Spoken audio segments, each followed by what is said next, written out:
اچھا سر، جب ہم دین کی بات کرتے ہیں تو جو دینی غیرت اور قومی خدمت ہے اس کو ایک ساتھ آگے بڑھانے کا طریقہ کہ اپنے نوجوان کے لیے خاص طور پہ جیسا آپ پہلے فرما رہے تھے کہ اس کے بغیر تو ممکن ہی نہیں ہے؟ دیکھیں، دینی غیرت جو ہے نا، یہ اصل میں ہے کہ اصولوں کے اوپر ڈٹ جانا، دینی اصولوں پہ ڈٹ جانا جی.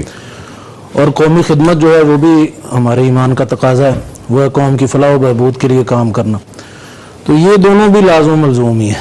اگر آپ اپنی نیت کو خالص کرتے ہوئے صرف اللہ کی رضا کے لیے ملک و قوم کی خدمت کرتے ہیں تو یہ سمجھ لیں کہ آپ دینی غیرت کو سامنے رکھتے ہوئے جو ہے وہ خدمت کے جذبے سرشار ہیں. یہ دیکھیں، صرف نیت کا جو فرق ہے نا نوید بھائی، صرف نیت کا جو فرق ہے یہ نوعیت کو بدل دیتا ہے. کام ایک ہی ہوتا ہے، صرف نیت کے فرق سے نوعیت بدل جاتی ہے.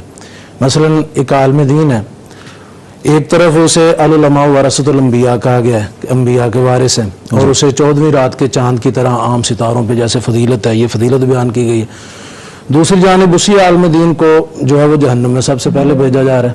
اللہ تعالیٰ پوچھیں گے کیا کیا؟ میں تیرے دین کے لیے بہت کچھ کیا. اللہ کہیں قضا بتا، تو جھوٹ بولتا ہے، تو کہتا ہے لوگ کہیں گے بڑا علم والا جی، بڑا عالم ہے، وہ بڑا اس کے پاس علم.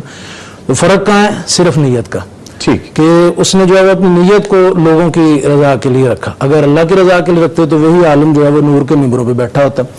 تو یہاں بھی یہی چیز ہے. اگر ہم قومی خدمت جو کرتے ہیں، قوم کی فلاح و بہبود کے لیے کام کرتے ہیں، تو محض اپنے نمبر بنانے کے لیے کرتے ہیں، اپنے جو ہے وہ اشتہار لگانے کے لیے کرتے ہیں، محض نعرے لگانے کے لیے کرتے ہیں، تو پھر تو نہ وہ قومی خدمت ہے اور نہ ہی دینی غیرت ہے. ٹھیک. اور اگر ہم اپنی نیت کو خالص کرتے ہیں کہ اللہ راضی ہو جائے تو پھر یہ دونوں چیزیں اس میں دونوں چیزیں مل جائیں گی. اچھا ڈاکٹر صاحب، جیسے ابھی کامران صاحب نے بھی کہا، بات ہو رہی ہے اور مجھے یہ بڑی اہم بات لگتی ہے جس